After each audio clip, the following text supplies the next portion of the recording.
Swayam Prabha. Digital India. Educated India.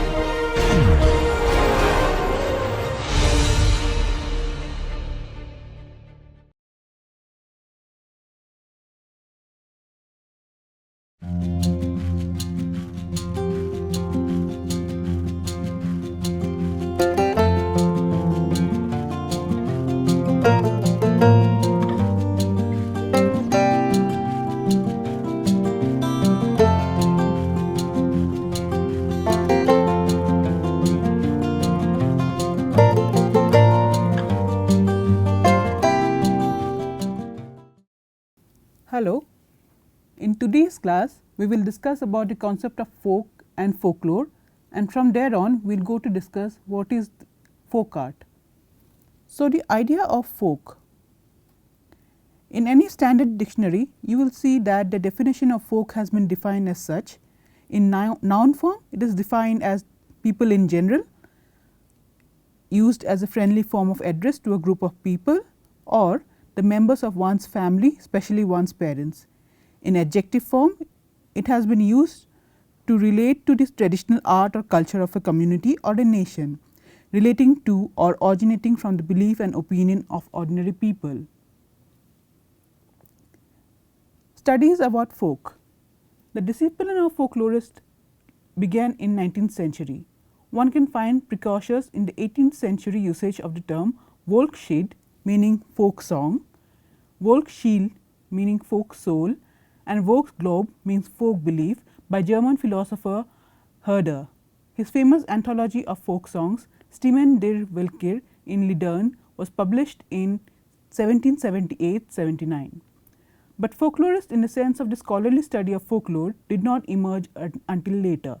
The English word folklore was coined by Thoms in 1846, closely tied to the currents of Romanticism and nationalism. The serious study of folklore found an enthusiastic audience among individuals who felt nostalgia for the past and the necessity of documenting the existence of national consciousness or identity. The critical difficulty in various 19th century usage of the term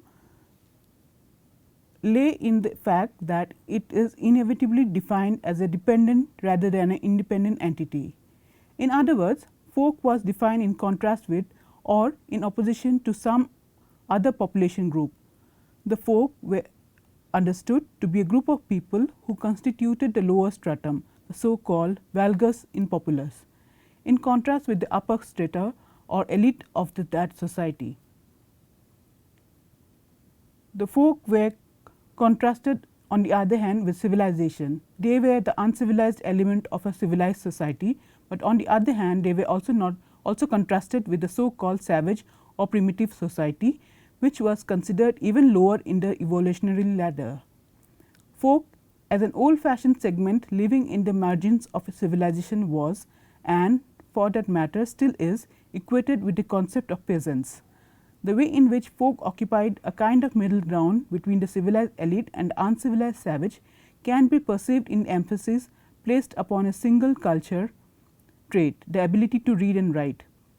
The folk were understood to be the illiterate in a literate society, as opposed to the primitive people who were ethnocentrically labeled preliterate, implying that they would achieve literacy as cultural evolution progressed. In terms of the assumed unilinear cultural evolution sequence of savagery, barbarism and civilization through which all people were believed to pass. Through this form of the comparative method, historical reconstruction of the origin of the elite, literate, civilized European culture was to be undertaken. However, with the works of folklorists like Alan Duns, Richard Dawson, etc., the usage of the term folklore expanded and it began to include the corpus of knowledge of and about any group which share at least one common trait. Alan Duns, in the study of folklore, has described the term folk as such. The term folk can refer to any group of people whatsoever who share at least one common factor. It does not matter what the linking factor is.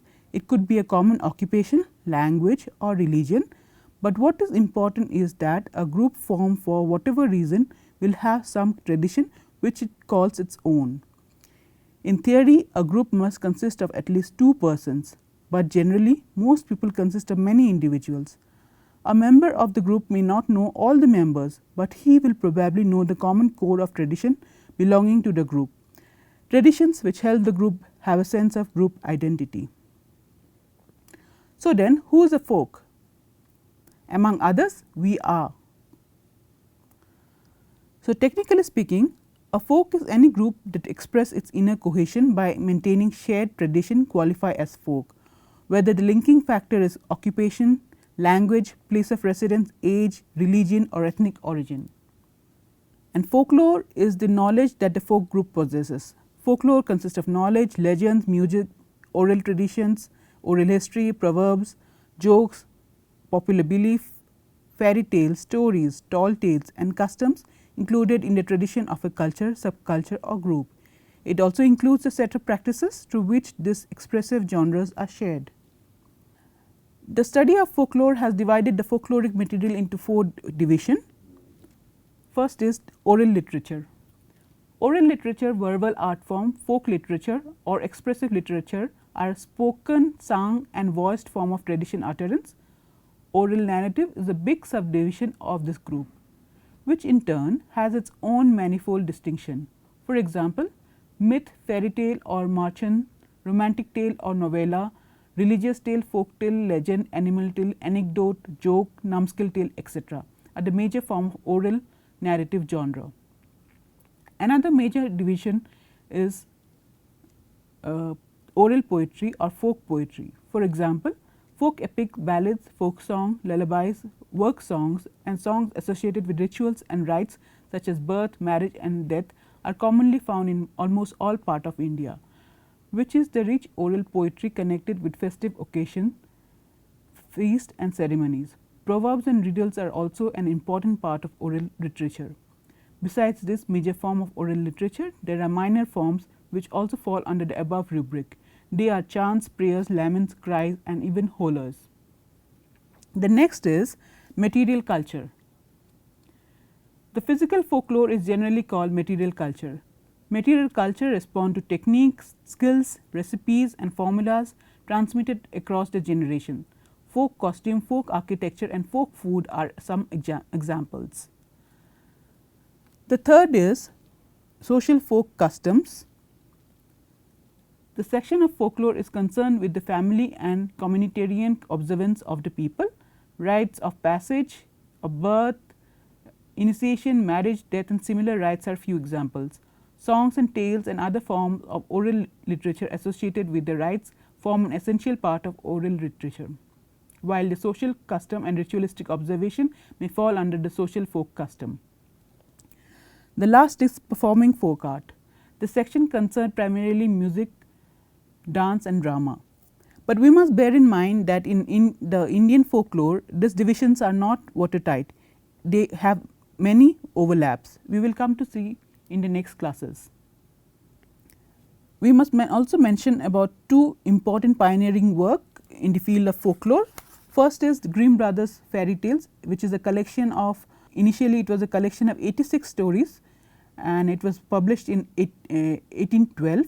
The 7th edition was published in 1857, which contained 211 stories. The next is James George Fraser's 2-volume work known as the Golden Bough, Study in Comparative Religion, which was later changed to the Golden Bough, a Study in Magic and Religion. These 2 are pioneering works in the area of folklore. Now, we come to the section folk art. Folk arts are not mere items of aesthetic gratification. They are art of the common people. Folk art carry a world of symbolic meanings that are windows to community life. Folk arts are the artwork that contain essence of traditions. The art forms range from visual, narrative and performative. The visual arts are predominantly functional or utilitarian, created by hand or with limited mechanical aid for use by the maker or by a small group. These art are often learned by observation without any formal training, and the skills are handed down from generations after generations only by the word of the mouth, the artist rarely leaving an individual signature. For our clarity, let us divide the category folk and see how it is distinct from the other category, that is the classical and the contemporary. The essential point of a classical art is that it is written and codified. That means it has an authoritative text, whereas folk is loosely structured. Contemporary incorporates a range of different styles to create its own unique look. Classical is formally learnt because it has its own code of conduct, that is why it has to be formally learnt, whereas folk is orally passed on and contemporary is self taught. In classical art, author is always known, but in folk the author is unknown. Contemporary, it is individualistic. Classical represents a nation, folk more often than not always represents a region. Contemporary is transnational. Classical survives time, folk also survives time, in fact it is known as timeless. Contemporary is mostly short lived. The theme of classical art is spiritual and philosophical, whereas the theme of folk is natural cycle and mundane. In contemporary the theme is topical, that is current. The participants of a classical form is always selected because it has to be formally learned, it is codified, that is why it has to be trained, the participants have to be trained, so the participants are selected. But folk, as because it is not formally learned and it does not have a code, everyone can participate. And in contemporary also it is selected participants because it also has to be formally learned. So, we can list out the characteristics of folk category as following. Common people are the mainstay of folk art. Folk art may accompany the celebration of various religious, social and family festivals, fertility cult, human and land, as well as the problems of natural disaster like flood, famines and fire, diseases and accidents directly or indirectly provide the theme of folk art. Textual source or authorship is not important, it is orally transmitted. Folk art are often a mixture of genres, music, dance, songs, drama. The division in music, dance or drama is made based on the emphasis of the form.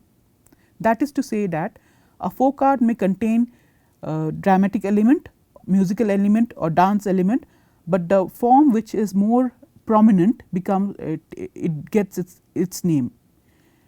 Like dance also has a narrative, it also has a story, it also has drama, but because it is more performative it gets its name as dance. The purpose of folk art can be summed up in three folds: social transaction, that is to exchange between the members of a group, the cultural exchange. It is ritualistic performance, many folk art are done during rituals, during festivals or during some observations, and entertainment, it is a sense of relaxation. So, these are some of the characteristics of folk art category. So, now we come to Indian folk art. Mark Twain had famously said this about India, that India is the cradle of the human race, the birthplace of human speech, the mother of history, the grandmother of legend and the great grandmother of tradition. Our most valuable and most instructive material in the history of man are treasured up in India only. This is to say that India is a treasure of rich culture. The richness of its culture is manifested in various ways, be it music, its art, its songs, its attire or the artifacts. One of the most prominent feature of Indian folk art is the diversity. Every region has its own distinct flavor of art, and it is represented in its art, in its dance, in its narrative.